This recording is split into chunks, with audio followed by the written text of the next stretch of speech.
Welcome to this brief video about getting your new Microsoft Teams set up in Microsoft Teams.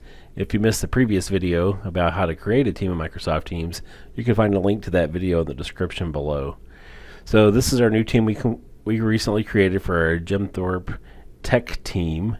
When you create a team in Microsoft Teams, you will then below the team's name see the option for different channels.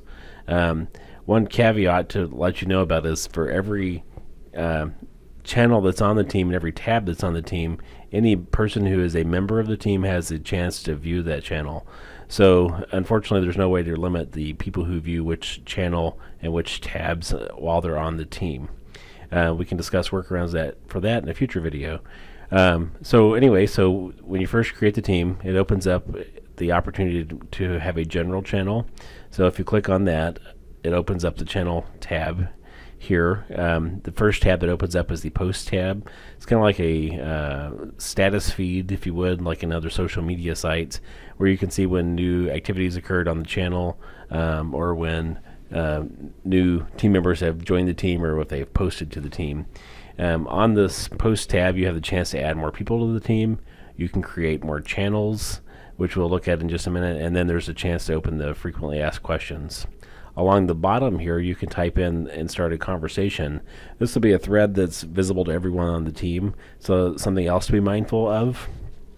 And then along the bottom, there's options to attach files, insert emojis, insert GIF files, and then to actually have the live meetings. That's an option there too. Along the top, for each channel, you'll see different tabs listed for the channel. We've covered the post tab already. The next tab is the files tab. This is a place where you can upload documents to your team by clicking the files tab, and it gives you the chance to create a new one. So you have the opportunity to create on new Microsoft files like Word or Excel or PowerPoint. All these files will then be accessible to everyone on the team. It's a great tool for collaborating in real time on the different file types that you might use with your team. You can actually upload documents. You can upload files from your computer. You can upload PDFs. You can upload SharePoint document libraries. So that's really great as well. There's a chance to download files for working offline on the file. And then you also have the chance to open up a SharePoint list. So each time a new team is created in Microsoft Teams, a subsequent SharePoint site is also created for that team. Going along the top, there's a wiki tab. We really don't use these much at our organization, but it is a chance to, again, have more communication. You can create different bits of information in different sections that could be useful for the team.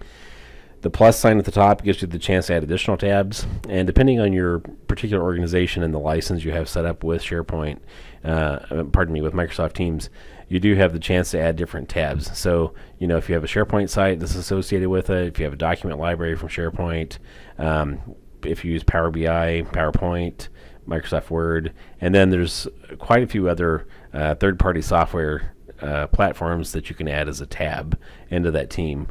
So really the possibilities are endless in terms of the different tabs you can add to the channel. So let's say that we had a general channel that we were going to start off with, but we want to create an additional channel. So we can do it a couple of ways. So you can see from the post tab of the general channel, there's a chance to create more channels. And so let's say that we're going to create a channel about Microsoft SharePoint, because in future demos we might want to show our staff things about Microsoft SharePoint. So I'm going to create a Microsoft SharePoint channel,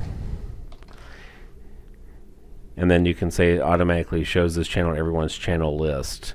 You can select that, but by default it does show it and anyone who's on the team. So I've typed in the channel name. I'm going to click add.